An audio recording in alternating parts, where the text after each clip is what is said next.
Vamos a dar inicio a la clase, hermanos. Voy a pedirles que, así como siempre, empezamos 2, 3, 4 aquí y luego terminamos como 5. ¿Verdad? Les voy a invitar a que abran sus Biblias en Gálatas capítulo 4, versículo 4. Gálatas 4,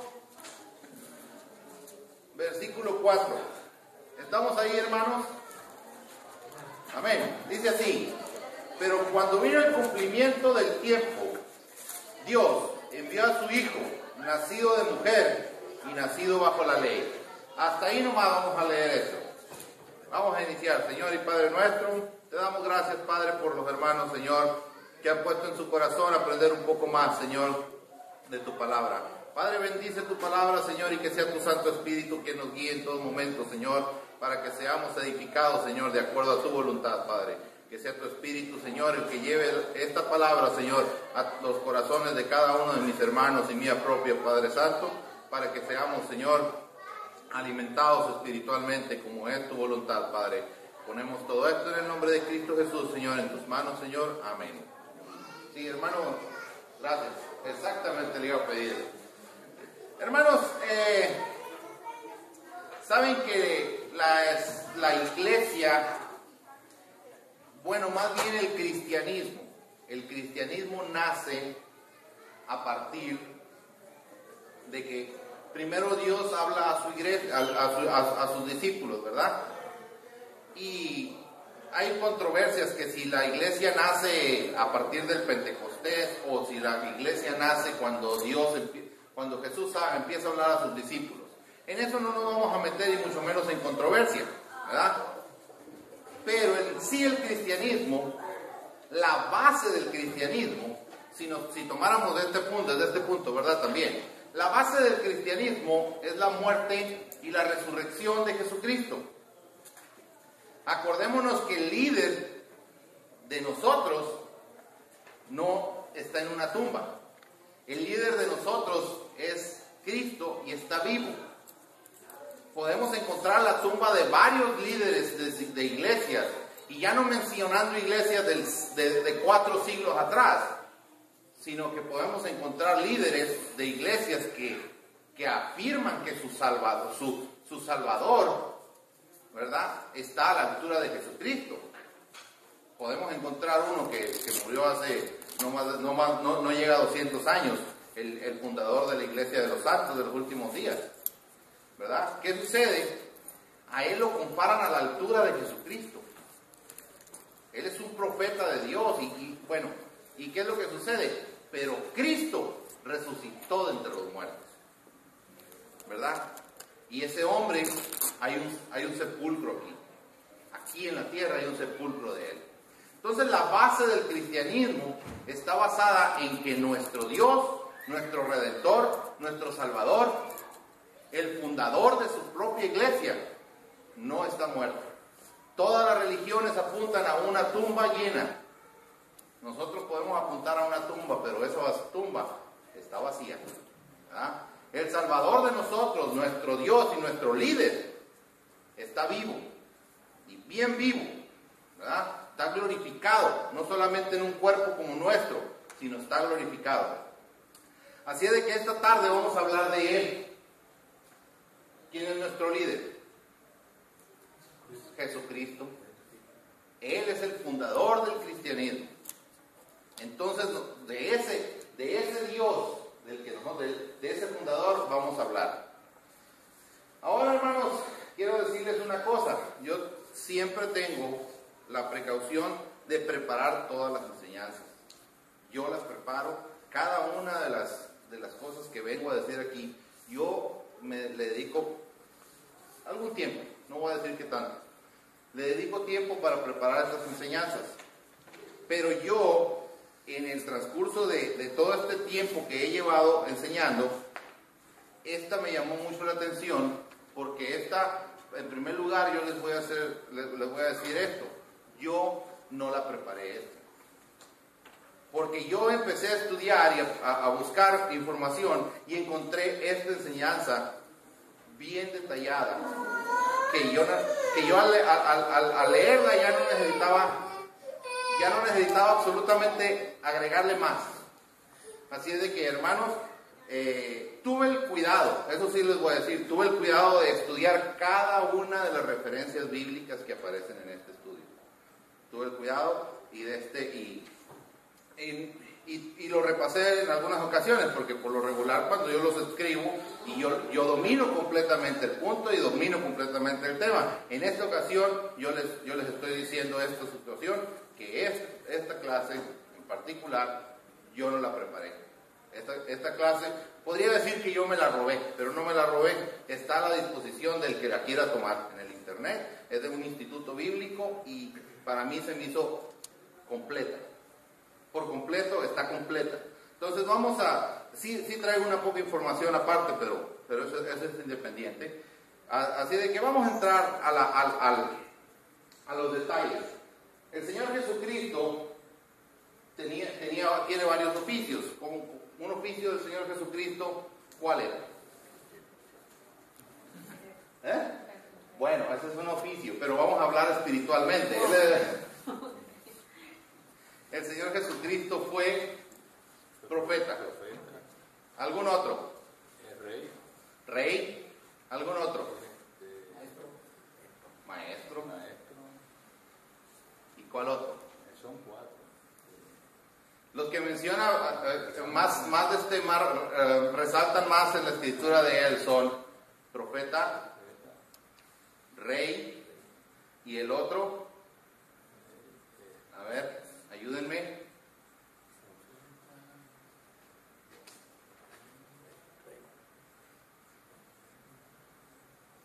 ¿Qué es lo que tenía que hacer para poder llegar uno ¿qué es lo que hace uno?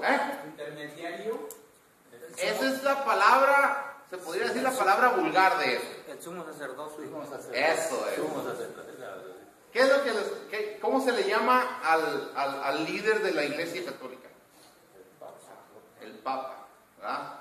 Pero de otra forma se le dice el sumo pontífice, ¿verdad? ¿Y saben qué significa eso? El pontífice era un fabricante de puentes. Ese significa pontífice, es un fabricante de puentes. En esta situación nosotros tenemos un sumo pontífice, pero es Cristo. Nosotros no podemos entrar a la presencia de Dios sino a través de Jesucristo. Así de sencillo. Entonces, los oficios del Señor, ¿cuáles son? Los que más resalta la Escritura. Volvamos otra vez. Somos sacerdote. Sacerdote. Rey.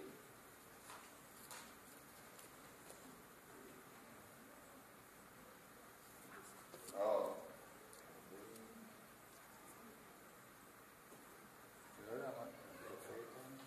Profeta y rey. Estos son los oficios del Señor Jesucristo. Pero este hombre, estamos hablando de Jesucristo hombre, de Dios hombre. Vamos a ver su deidad, su encarnación, su obra y sus oficios. Amén. Vamos a ver, la Biblia cuando habla del Señor Jesucristo, cuando habla del Dios y Padre nuestro, cuando Moisés llega a la zarza y le dice, ¿quién le voy a decir a tu pueblo que me envió? ¿Qué es lo que le contesta el Señor a Moisés? Ya lo leímos. El que soy. Sin vergüenza, hermano, al cabo si nos equivocamos mucho. Yo me equivoco. Que yo soy el que soy. Yo soy el que soy. Amén. Yo soy el que soy. Así le dice el Señor a Moisés. Ahora, ustedes se acuerdan en el libro según San Juan, el Señor Jesucristo habla 7 veces diciendo yo soy, yo soy. Dice más veces yo soy, ¿verdad? Pero en 7 ocasiones, en el Evangelio según San Juan dice, yo soy el pan de vida, yo soy la luz del mundo, yo soy la puerta, yo soy el buen pastor, yo soy la resurrección y la vida, yo soy el camino, la verdad y la vida, y yo soy la vid verdadera. En 7 ocasiones el Señor Jesucristo se autodenomina el yo soy. Y saben una cosa, eso es hacerse igual a Dios. Ahora van a decir, ¿cómo es que yo sé que es hacerse igual a Dios? Por lo que estoy leyendo yo podría decir yo soy algo, ¿verdad? Pero en la actitud que estaba tomando el Señor Jesucristo en ese momento, los escribas y los fariseos se llenaban de ira. ¿Y saben por qué? Porque sabían que Él se estaba haciendo igual a Dios. Si nosotros leemos el contexto de algunos de los pasajes de lo que acabo de decir, sucede exactamente eso. Les voy a mencionar los pasajes para que si alguien los quiere apuntar. En Juan 6:35, el Señor Jesucristo dijo ser el pan de vida. En Juan 8:12 dijo el Señor que era la luz del mundo. En Juan 10:7 dijo ser la puerta. En Juan 10:11 dijo ser el buen pastor. En Juan 11:25 dijo que era la resurrección y la vida. En Juan 14:6 dijo ser el camino, la verdad y la vida. Y en Juan 15:1 dijo ser la vid verdadera. Así es de que el Señor Jesucristo, de esa manera, no solamente porque estaba diciendo, porque lo esté diciendo yo, sino los mismos judíos notaron que Él se estaba haciendo igual a Dios al decir eso. Porque ahorita, hoy en día, hay muchas personas sagaces que pueden llegar a decir ese tipo de cosas, ¿verdad? Pero en aquel entonces, un judío para que hiciera lo que el Señor Jesucristo hacía, era ser condenado a muerte. O sea, al hacer eso, esa persona era condenada a muerte. Y más de una vez lo quisieron apedrear al Señor Jesucristo por hacerse igual a Dios. Por eso se llenaban de ira a ellos. Ahora, las Escrituras le dan atributos al Señor Jesucristo de que se hacía igual a Dios, de que era igual que Dios. Ahora, a ver, vamos a agarrarlos de aquí para allá. Les voy a dar unos versículos a cada uno. Hermano Mauricio, Juan 1 del 1 al 3. Hermano Miguel, Juan del 17, capítulo 17, versículo 5. Y hermana Jenny, Apocalipsis 1:8. Hermano Rafael, Mateo 28:20. Hermano Roxana, Juan 21:17. Y por último, hermano Edgar, Hebreos 13:8. Vamos a empezar con nuestro hermano Mauricio. Amén. Juan 1, del 1 al 3 dice: Del 1 al 3. En el principio era el Verbo, y el Verbo era con Dios, y el Verbo era Dios. Era en el principio con Dios. Todas las cosas por Él fueron hechas, y sin Él nada de lo que ha sido hecho fue hecho. Todas las cosas por Él fueron hechas, y sin Él nada de lo que ha sido hecho fue hecho. ¿Qué nos dice ahí? Un atributo del Señor. ¿Qué es? Yo puedo decir, hágase la luz, y si no prende un switch no va a haber luz, ¿verdad? ¿Verdad? Es el creador. Es el creador, exactamente. Nosotros agarramos, dice, fíjate que había, por mucho tiempo, hubo la teoría de que la materia no se crea ni se destruye, solo se transforma, ¿verdad? Cuando llegó la bomba atómica, porque dice en la Escritura, en Pedro precisamente, en una de las cartas de Pedro, dice que los elementos serán deshechos. Y por varios siglos, no sé si fueron 2 siglos, se creía que era una mentira eso. Pero cuando llegó la bomba atómica, se dieron cuenta que dividiendo el átomo, las cosas, los elementos se destruían. Creían que solamente se transformaban las cosas. Una cosa la agarro y le pongo fuego a esta silla y la convierto en carbón. El metal lo fundo y lo puedo separar, ¿verdad? Pero ¿qué es lo que sucede? Cuando separamos el átomo, que es la partícula más pequeña que se creía en aquel entonces, que por eso se llama átomo, que era una partícula tan pequeña que no se podía partir. Entonces, el átomo lo parten y ¿qué sucede?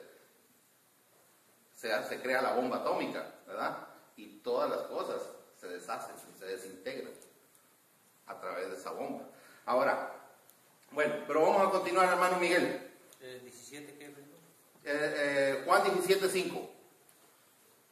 Ahora pues, Padre, glorifícame tú al lado tuyo, con aquella gloria que tuve contigo antes que el mundo fuese. Amén. Si él tiene la gloria que tuvo antes que el mundo fuese, ¿qué es? Es eterno. Es un Dios eterno. Si el Dios Padre es eterno, el Hijo es eterno. Hermano, ¿desde cuándo usted es padre? Desde que tuvo a Eymar, ¿verdad? ¿Y desde cuándo Eymar es hijo?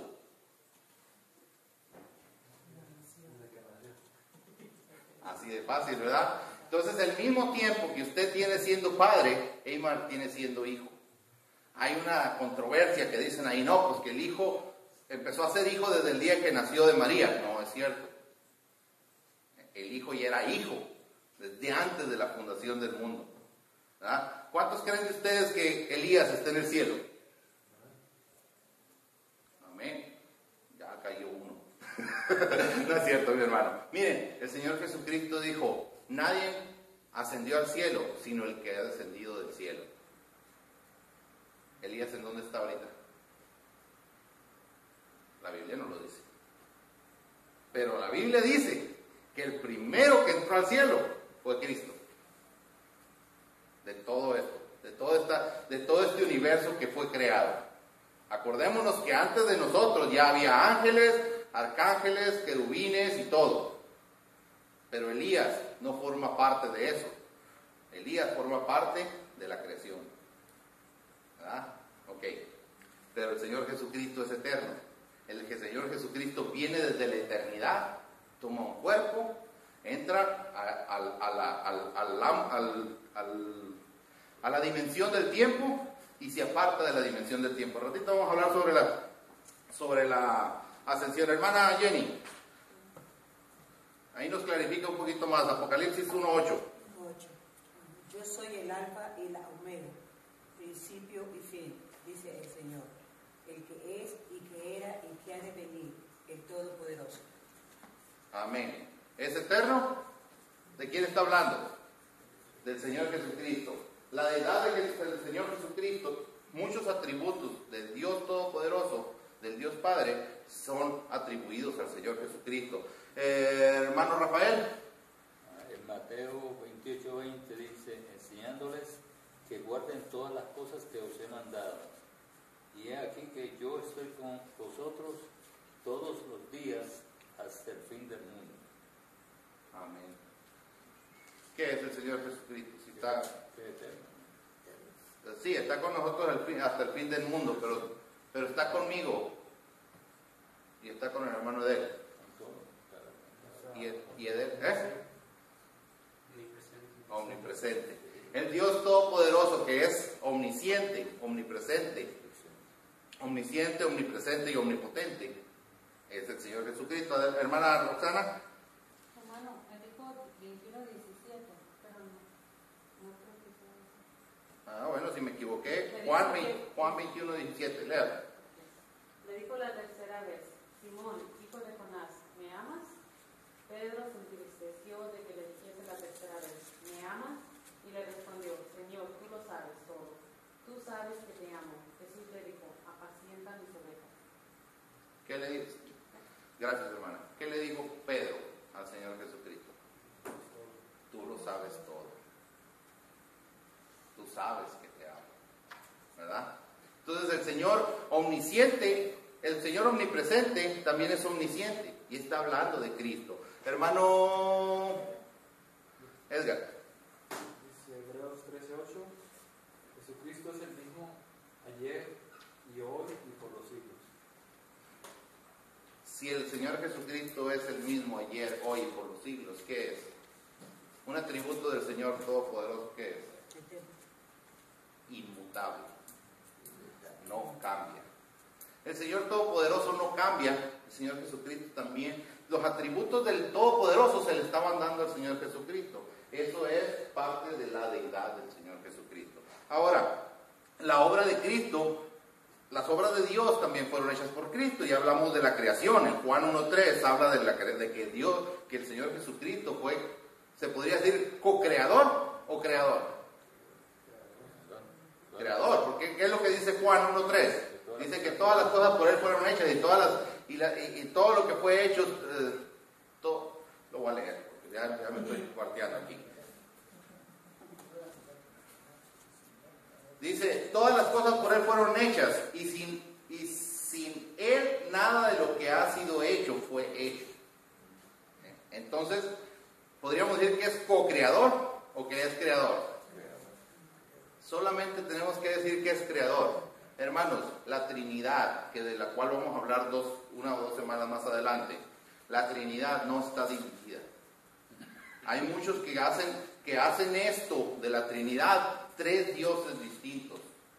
Y hay quienes hacen de esto de la Trinidad que lo hacen ver como una herejía, lo cual la Biblia no la menciona así, ¿verdad? La palabra Trinidad no aparece en la Escritura, pero ya no me voy a meter más porque eso es una clase más adelante.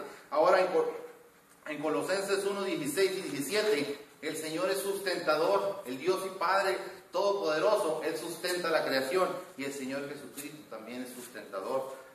En Juan 2, 19, Él se resucitó a sí mismo. Pero ¿saben una cosa? También la Escritura dice que el Espíritu Santo le resucitó. Dice, porque el Espíritu Santo que resucitó a Jesucristo de los muertos también nos resucitará a vosotros. Dice. ¿Cómo está eso? Él dijo que Él iba a entregar su vida, porque Él tenía la potestad de volverla a tomar, ¿verdad? Ahora, cuando está en esta situación, el Señor Jesucristo, en Juan 1:19, si alguien lo tiene, lo puede leer, Él está hablando de esta situación, de que Él iba a destruir, que les destruyeran este templo, dice, y yo en 3 días lo levantaré. Juan, y les dije Juan 2:19, ¿verdad? Respondió Jesús y les dijo, destruid este templo y en 3 días lo levantaré. ¿De qué estaba hablando? De su cuerpo. De su cuerpo estaba hablando en particular. Ahora los atributos de Dios son dados a Cristo. Hebreos 1.8. ¿Quién lee Hebreos 1.8? Me quedé ahí con el hermana Dulce. Ayúdeme con Hebreos 1.8. Rogelio, Juan 20.28, por favor. Ahora, Edel, le voy a pedir a Edel que lea Marcos 1.24. Hermano Elvis, le voy a pedir que me ayude con Juan 10.30. Vamos a empezar aquí con hermana Dulce. Con hermana Dulce. Evangelista dice, tu trono, oh Dios, por el siglo del siglo, centro de equidad, es el centro de tu reino. El Dios Todopoderoso le llama Dios al Señor, al Hijo, al Señor Jesucristo. Rogelio, ya me estoy equivocando. 20:28. Juan 20:28. Entonces Tomás respondió y le dijo, Señor mío y Dios mío. El hombre le hizo igual a Dios. O sea, le llamó Dios al Señor Jesucristo, los hombres.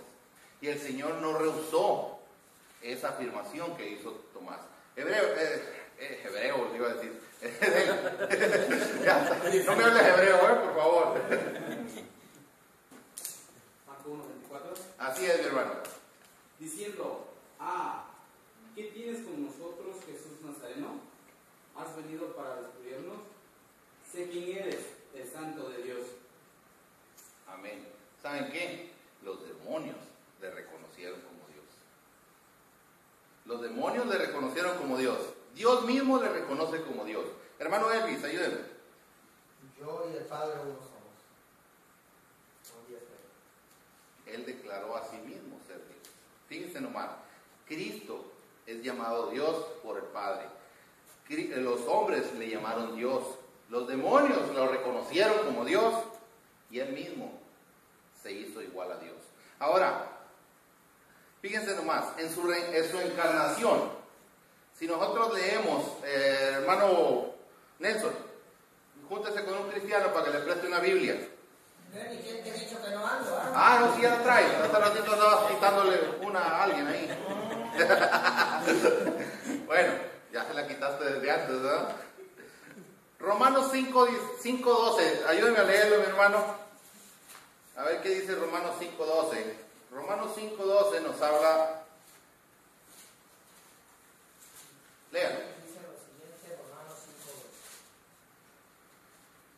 5:12. Por tanto, como el pecado entró en el mundo por un hombre, y por el pecado la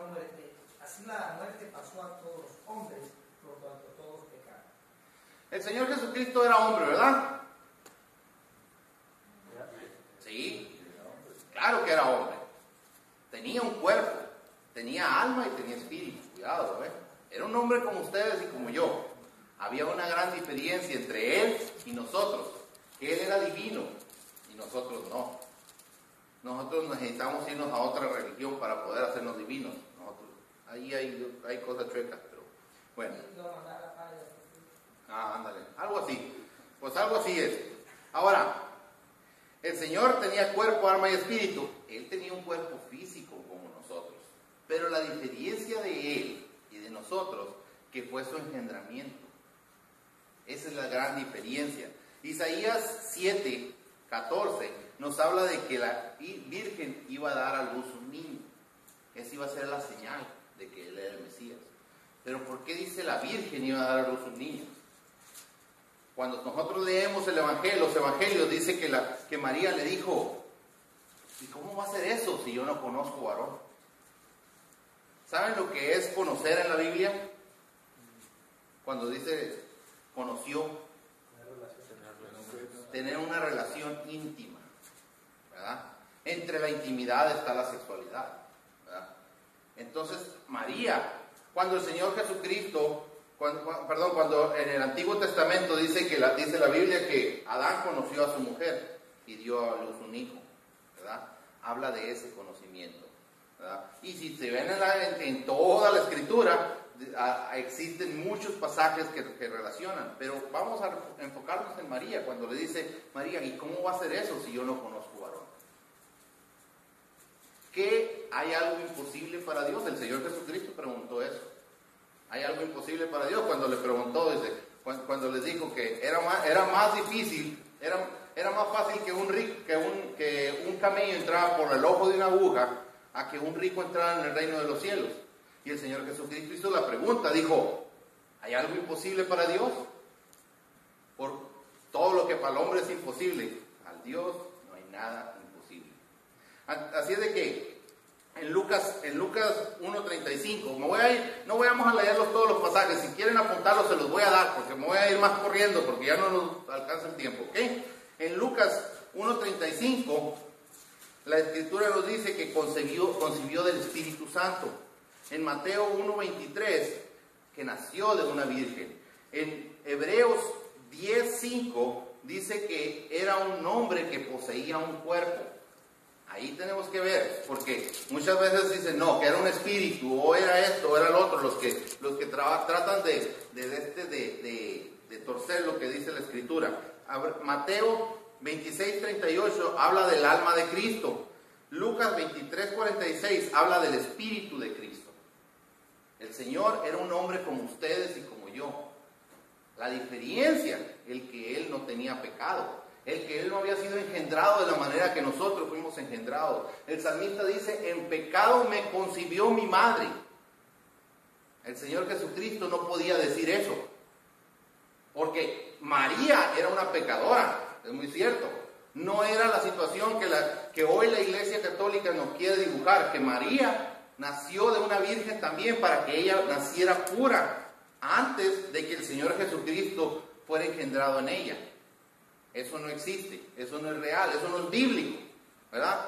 Pero en esta situación el Señor Jesucristo, porque cuando el pecado entró por un hombre, no entró por una mujer. Por eso cuando el Señor Jesucristo es profetizado en Génesis 3, el Señor le dice a Eva que pondría enemistad de la simiente de la mujer, con la simiente de la serpiente, ¿verdad? Y dice, tú le herirás ella te herirá en la cabeza y tú le herirás en el carcañán, pero no, creo que es al revés. Ella te herirá en la cabeza y tú le herirás en el carcañán.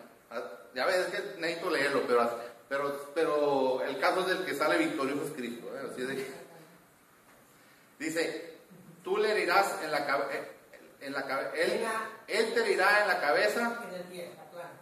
Y tú le dirás en la cabeza. Sí, bueno, así es. No lo voy a leer ahorita, no me voy a ir hasta ese pasaje. Ok, la obra de Cristo, ¿para qué y por qué el Señor Jesucristo tuvo que nacer aquí, en la tierra? ¿Cuál era el propósito de Cristo para nacer aquí en la tierra, para venir aquí en la tierra?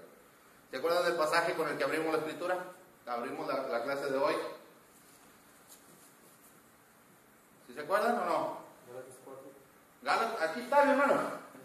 A ver, Gálatas 4:4. ¿Qué dice Gálatas 4:4? Dice que cuando se cumplió el tiempo, Dios envió a su Hijo nacido de mujer y nacido bajo la ley. No lo lean, vamos a continuar. Pero ¿cuál era el propósito del Señor Jesucristo? Uno de los propósitos, Dios, un propósito que tuvo Cristo. Redimirnos del pecado. Juan 14:9 dice que fue para revelar al Padre.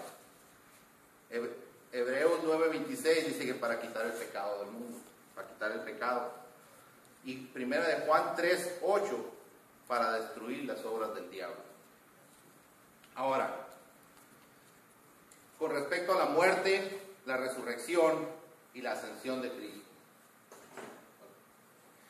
Con respecto a la muerte y la ascensión de la muerte y la resurrección de Cristo, ¿qué es lo que les dije hace rato? Que el cristianismo es la base. El Señor Jesucristo es la base del cristianismo. Si nosotros quitamos alguna de las filosofías de este mundo, quitamos a su líder y ponemos a otro, la filosofía funciona, ¿verdad? Pero en el caso del cristianismo, si nosotros quitamos a Cristo del cristianismo, la iglesia ya no es cristiana. Cristo es la base de toda la escritura. Yo aquí traigo, hermanos, ahorita hace ratito antes de venirme, tengo unos libros ahí, donde viene una lista de todos de las profecías del Señor Jesucristo. Y me puse a buscarlas en el internet para no transcribirlas todas, ¿verdad? Me puse a buscarlas y las encontré, pero también me encontré algo. Jesucristo es la base de cada uno de los libros de la Biblia, de toda la Biblia. En toda la Biblia podemos encontrar a Cristo. Aquí lo traigo, son 3 páginas, no me voy a poner a leérselos ahorita. En cada libro de la Biblia, el Señor Jesucristo aparece. En Ruth aparece como redentor, como el pariente redentor. Y lo podemos encontrar en muchos libros donde parece que ni siquiera es mencionado el Señor, ¿verdad? Pero por ejemplo, miren, el Señor Jesucristo en Éxodo 12 es el Cordero Pascual.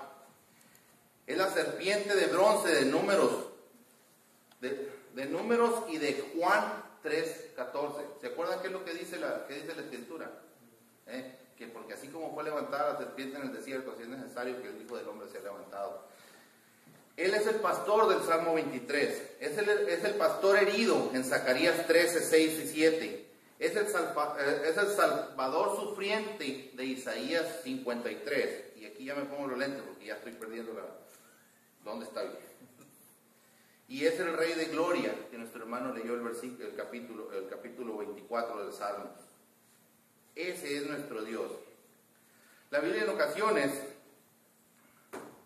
nos aclara que lo voy a leer, es Juan 3:14 al 18. Dice así: como Moisés levantó la serpiente en el desierto, así es necesario que el Hijo del Hombre sea levantado, para que todo aquel que en él cree no se pierda, mas tenga vida eterna. Porque de tal manera amó Dios al mundo, que ha dado a su Hijo unigénito, para que todo aquel que en él cree no se pierda, mas tenga vida eterna. Porque no envió Dios a su Hijo al mundo para condenar al mundo, sino para que fuese salvo por él. El que en él cree no es condenado, pero el que no cree ya ha sido condenado, porque no ha creído en el unigénito Hijo de Dios.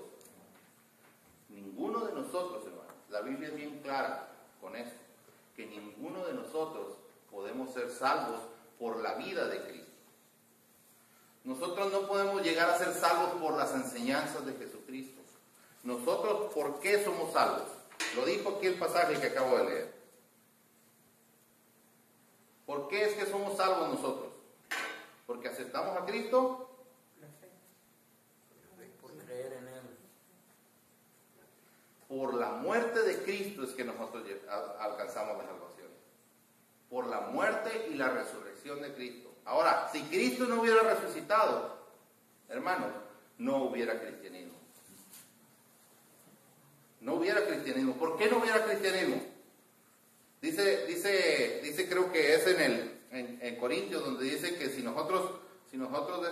Cristo no resucitó, nosotros fuéramos dignos de con misericordia.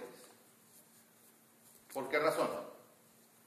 Porque fíjense nomás, el Señor Jesucristo fue a la cruz, y después de la cruz fue resucitado, y todos los apóstoles, creo que con excepción de Juan, que no vivió el martirio de esa manera, pero todos los apóstoles y todos los discípulos de Jesucristo hasta la época del siglo IV, todavía después, en la época de la Inquisición, había hombres que iban felices al martirio, iban gozosos.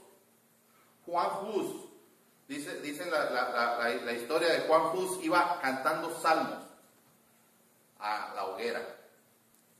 Y hay historias de muchos, ¿verdad? Pero, ¿por qué iban así gozosos? Porque sabían que después de la muerte, a ellos les estaba esperando la vida. Porque este cuerpo iba a ser deshecho. Pero la verdadera vida no está en el cuerpo sino está fuera de este cuerpo. Ahora, si nosotros somos hijos de Dios, es eso. Pero el que no es hijo de Dios, no le espera una vida de felicidad del otro lado. Nosotros muchas veces decimos, no, yo les voy a decir lo que yo decía cuando estaba en el mundo. Decía, ¿para qué quiero ir al cielo si tengo muchos amigos en el infierno? ¿Verdad? Y podemos decir muchas cosas de muchos que me han dicho algunas cosas peores que eso, ¿verdad? Pero no, hermano, el infierno no es un lugar feliz. El infierno es un lugar de terror. El Señor Jesucristo, cuando habló del rico y Lázaro, Él dijo que el rico estaba en un gran tormento. Y dijo que nada más, fíjense nomás, yo hace días fui a visitar a una señora en el hospital, y su boca estaba seca por la falta del agua. Y a propósito, yo tomo agua. Cuando te termine, ya abre, hermano. Ya abre cuando te termine. Sí, cuando me termine se acaba. Ahí traigo 2 botellas más. No, entonces, ¿qué sucede? El rico estaba en un gran tormento, hermano. Esa señora está en el hospital y tiene la boca seca, porque no les dan agua. Yo en más de 5 ocasiones he caído al hospital. Aquí en Estados Unidos, gracias a Dios, no, porque aquí es un lujo, ¿verdad? Pero allá en México, en más de 5 ocasiones yo caí al hospital, en cirugías y cosas así. Hermanos, no le dan agua a uno. ¿Cuántos de ustedes saben eso, hermano? Sí, aquí sí, dan agua todo el tiempo. Aquí le dieron agua a usted, pero porque no le iban a operar, ni le iban a hacer nada. Un termo de agua y todo el día. Ajá, pero en el caso mío, cuando fueron cirugías, no le dan agua, ¿qué ole? No les dan de comer, los tienen en ayunas. Agua sí, cuando uno le van a hacer cosa y eso. Sí. Entonces, ¿qué sucede? Nosotros deseamos el agua, ¿verdad? Aunque sea con que agarren así algodoncito y que nos lo pasen por que se nos seque un poquito, se nos humedezca los labios. Es exactamente de acuerdo al tormento que tenía el rico. Era lo que estaba pasando y que quería que Lázaro fuera y hiciera. Decía, que se moje las yemas de los dedos y venga y me las ponga aquí porque estoy en un gran tormento. Hermano, no es una felicidad, pero vamos a continuar. Ok, ¿de dónde me quedé? Ok. El propósito de la muerte de Cristo es para cargar con el pecado de todos, la culpa del pecado. Fíjense nomás, Isaías 53 nos habla, dice que Él cargó nuestras enfermedades, Él sufrió nuestros dolores, herido fue por nosotros. Pero se les voy a decir una cosa, nosotros a veces que oramos y usamos esa clase de versículos para que nos quite un dolor de cuello como el que traía yo ayer, ¿verdad? Todavía lo traigo poquito, pero ¿qué es lo que usamos? Hermanos, esas enfermedades no hablan en Isaías. Él está hablando de las enfermedades del alma. ¿Y cuál es la enfermedad? Es el pecado, acá allá el hermano mencionó. De esa enfermedad. Si nosotros estuviéramos sanos por Jesucristo, entonces yo dijera, el hermano Rafael no tiene a Cristo porque se enfermó. Ayer yo no traía a Cristo porque me dolía el brazo, ¿verdad? Sí me estoy explicando en esta situación. No es así. El hermano tiene a Cristo. Yo tengo a Cristo. Tenemos a Cristo. Pablo tenía a Cristo y tenía un aguijón, ¿verdad? Si nosotros agarramos y decimos, ay Señor, por tus llagas, dice la Escritura, que fuimos sanados y esto y el otro, y le empezamos a reclamar al Señor. Hermanos, eso no es bíblico. Pablo era un incrédulo entonces. Entonces, ¿por qué? Porque cubrió una parte del Nuevo Testamento en puras escrituras de Pablo, ¿verdad? Efesios 1:7 dice que es para dar salvación a los hombres. Primera de Corintios 15:3 nos dice que la muerte de Jesucristo no fue por Él mismo, sino por los pecados de nosotros. Ustedes escriben los apuntes, porque no nos vamos a parar aquí. La resurrección de Cristo, ¿para qué fue? Fue para... Dice en Romanos 4:25, dice que la resurrección es para nuestra justificación. Lucas 24:39 y Juan 20:27 nos dice que Jesús se resucitó en su mismo cuerpo. Jesucristo no resucitó en un cuerpo diferente. Que haya sido glorificado es la diferencia del cuerpo de Cristo. El Señor Jesucristo no tentó corrupción, dice el Salmo. Y luego en Corintios 15:6-8 menciona que Jesucristo fue visto, que hay testimonio de que Jesucristo resucitó. Yo hace tiempo les recomendé un libro, y el libro se llama El caso de Cristo. Es un libro muy bueno. Es un libro muy bueno que un escéptico lo escribió y terminó convertido. Alguno ya lo debe haber leído porque está firmando ya el hermano. ¿Ya lo leíste, hermano? Sí, bueno. Se lo recomiendo, hermano. Una de las preguntas que hace ese escéptico es qué testimonio había de que Jesucristo había resucitado. En todas las cortes mundiales, lo máximo que piden como testigos, en un caso particular, son 7 testigos. En cualquier corte mundial, ahorita a nivel mundial. Hay lugares donde es el máximo tope que pide un juzgado, pero vamos a ver una cosa. Si el abogado de pide otro testigo más, lo pueden traer. Si el abogado pide otro más, lo pueden traer. Pueden traer 1000 si quieren, ¿verdad? Es llamado a testificar fulanito tal, lo pueden traer.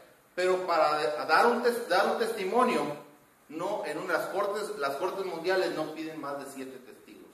Aquí el Señor Jesucristo tuvo 500 testigos que le vieron andar en un cuerpo como el suyo y como el mío. Bueno, como el mío, un poquito más delgado yo creo, ¿verdad? Caminaba mucho el Señor, así de que era un poco más delgado, me imagino, ¿verdad? Tenía un poco más de ejercicio. Así de que la ascensión del Señor Jesucristo, ¿por qué fue? La ascensión del Señor Jesucristo, según Lucas 24:50 y Hechos 1 del 9 al 11, nos dice que había mucha gente ahí, que muchos le vieron cómo fue levantado y que la nube lo cubrió, ¿verdad? No lo vamos a leer. Ahora, ¿por qué? ¿Cuál fue el propósito de su ascensión? El propósito de su ascensión es para preparar lugar para nosotros. Juan 14, del 2 al 3. También para entrar a su propia gloria, eso nos lo dice en Juan 17:5. En Hebreos 10:12 nos confirma lo que Esteban miró. ¿Qué miró Esteban? ¿Ustedes se acuerdan lo que miró Esteban? La gloria de Dios. ¿Y qué más? Está sentado. Así es. Pero en Hebreos 10:12 nos confirma que Jesucristo está sentado a la diestra de Dios. ¿Y qué es lo que está haciendo Jesucristo a la diestra de Dios? Intercediendo por nosotros. Eso lo dice en 1 de Juan 2:1. Y luego, por último, las Escrituras lo presentan como profeta, sacerdote y como rey. Eso ya se los había dicho hace ratito. Aquí está. Yo lo dije en otro orden: profeta, sacerdote y rey, ¿verdad? En Juan 1:18 podemos encontrar eso, como profeta, verlo como profeta. ¿Qué era lo que hacía un profeta? ¿Cuál es el oficio de un profeta? No de los profetas modernos, que el oficio de los profetas modernos es sacarle el dinero de sus bolsas, ¿verdad? El profeta de Dios, ¿cuál era el oficio de un profeta de Dios?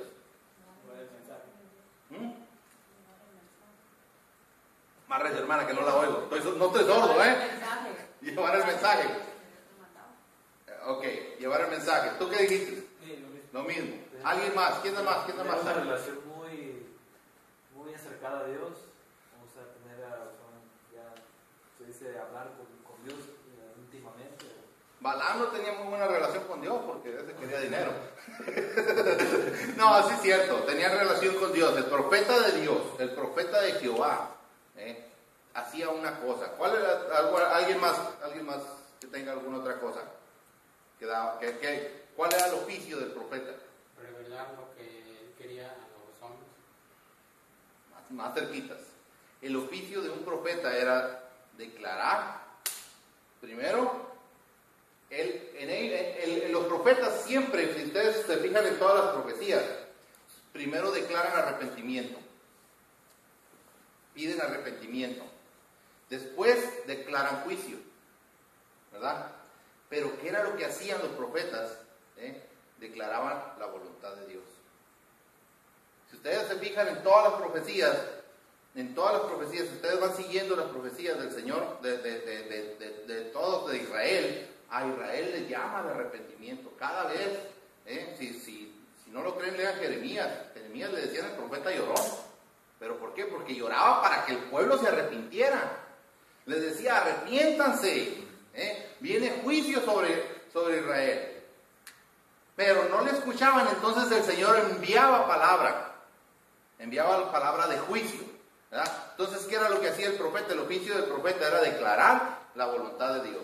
Él no hablaba por sí mismo, sino hablaba lo que Dios hablaba a través de él, ¿verdad? En la Escritura, en el Nuevo Testamento, los profetas del Nuevo Testamento son los predicadores. Acordémonos que en la época que el Nuevo Testamento se empezó a escribir, no había Nuevo Testamento, de donde nosotros hoy nos agarramos para estudiar, sino que los profetas, así como habla de profetas y de profetisas en el libro de los Hechos, ¿verdad? ¿Qué sucede? Eran predicadores. Esos eran los profetas del Nuevo Testamento, los que hablaban la palabra de Dios. Si alguna duda tienen con eso, no se los voy a aclarar ahorita, lo podemos aclarar después. Pero, por ejemplo, ese era el oficio de profeta. El de sacerdote. ¿Cuál era el oficio de un sacerdote? Ahorita lo dijeron. Hacer expiación. Interferir en la palabra. Interceder. Intercedía por el pueblo. Pero el sacerdote, ¿qué hacía en realidad? ¿Cuál era el oficio del sacerdote? La expiación. O sea, expiaba los pecados del pueblo, hacía todas esas cosas, intercedía por el pueblo. Pero ¿qué era lo que tenía que hacer el sacerdote para poder hacer eso? Purificarse. Primero tenía que ofrecer sacrificio por él mismo. Primero tenía que purificarse, tenía que apartarse. Dice la Escritura que se apartaban. Es más, en una ocasión les dice que no tocaran ni mujer, les dice cuando el Señor iba a descender en el Sinaí, ¿verdad? Porque el Señor los quería limpios, ¿verdad? Bueno, pero el sacerdote normal tenía que purificarse él y luego presentar sacrificio por todos. ¿Y el Señor Jesucristo qué hizo? Caminó por este mundo y no necesitó ni lavarse los pies. Él se los lavó a los discípulos. Él no se ensució de este mundo.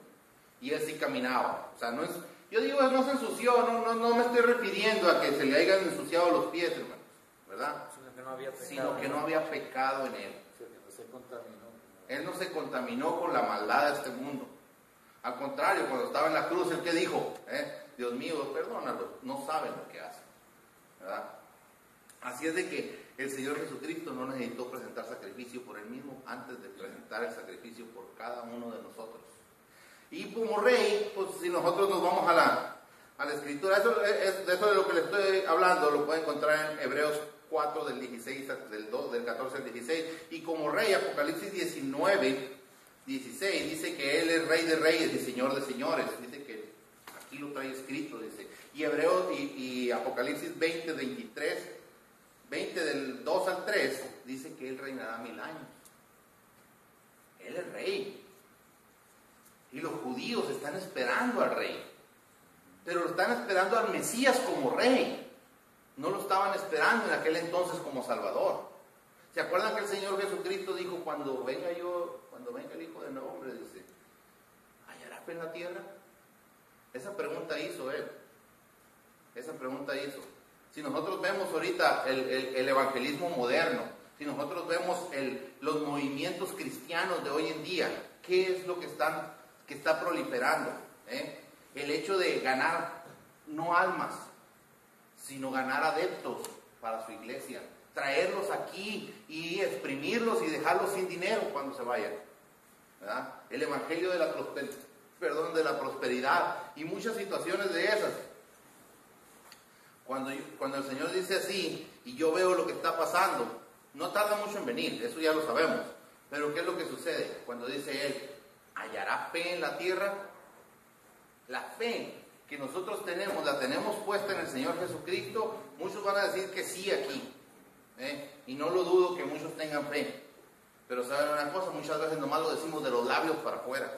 Muchas veces decimos que tenemos fe en el Señor Jesucristo cuando nosotros confiamos más en el carro que traemos, confiamos en situaciones así que nos hacen que confiamos más en una tarjeta de crédito, sencillo, y queremos clamar a Dios, Señor, mándame otra tarjeta de crédito. Ah, caray.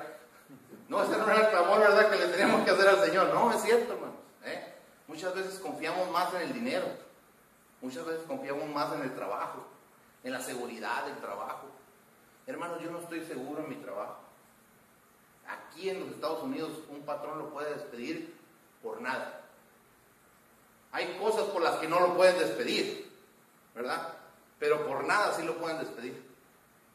Si uno tiene una deficiencia física, el patrón no puede hacer nada, no lo puede despedir diciéndole, ¿sabes qué? No te quiero porque no puedes caminar bien. O no te necesito porque te falta un dedo, ¿verdad? O situaciones así. Pero por otra cosa, decirle, hermana Roxana, usted ya no tiene trabajo mañana porque van a cerrar la compañía. Y no la cierran. No es que le iban a cerrar, pero ya recuperé dinero y ya. Usted ya se quedó sin trabajo. Un ejemplo, ¿verdad? Un ejemplo sencillo, ojalá y que no suceda, hermano, porque no quiero que a mí tampoco me suceda. Pero ¿qué es lo que sucede? Es como un ejemplo. Yo llego al trabajo mañana, no tengo seguro mi trabajo. Y hay personas que confían más en su trabajo, en sus habilidades. Así es de que ya hasta aquí le vamos a parar. Esto fue me salió un poquito del tema, pero está bien. Así es de que el Señor Jesucristo es Rey de Reyes y Señor de Señores. Y no lo es nada más por 1000 años. Lo va a hacer por toda la eternidad. Acuérdense que si ustedes leen el libro de Apocalipsis, ustedes van a darse cuenta que el cuerpo glorificado del Señor Jesucristo tiene las marcas de los clavos y de la lanza en el costado. ¿Por qué? Porque por la eternidad nosotros vamos a ver lo que Él pagó por nuestra redención. Así de que, hermanos, hasta aquí se acaba la clase. No les pregunto si hay alguna pregunta porque ya es muy tarde. Después, ahorita que terminemos, si tienen alguna pregunta, se la respondo aparte. Así de que vamos a orar, hermanos, y que el Señor nos haya hablado, que nos haya mostrado la deidad, la encarnación, la obra y los oficios del Señor Jesucristo. Señor y Padre nuestro, gracias te damos, Señor, porque tú, Señor, nos has hablado, Señor, el día de hoy, Padre Santo. Tú, Señor, has puesto, Señor, en nuestro corazón, Señor, tu palabra, Señor, que la llevemos, Señor, atesorada, Padre Celestial, que tú, Señor, nos guíes, Señor, y nos sigas hablando, Señor, como hasta el día de hoy. Padre, guíanos y acompáñanos durante el resto de la semana, Señor, y que aquí nos veamos, Señor, el próximo jueves, el martes o el próximo domingo, Padre, de acuerdo a tu voluntad, Padre. Padre, también te queremos pedir, Señor, que tú, Señor, gobiernes, Señor, en la situación en la cual está pasando nuestro hermano Rafael, Señor. Dale, Señor, esa paz, Señor, esa paz que tú solamente puedes dar, que sobrepasa todo entendimiento, Padre Celestial. Dásela en su corazón, Señor. Gobierna, Señor, en su vida, Señor. Y a nosotros, Señor, ayúdanos, Señor. Siempre danos una palabra, Señor, para poder, Señor, salir adelante, Señor. Padre, bendícenos, Señor. Bendice nuestro andar, Señor, durante el resto de la semana. En el nombre de Cristo Jesús, Señor. Amén. Hermanos, muchísimas gracias. La clase ha terminado.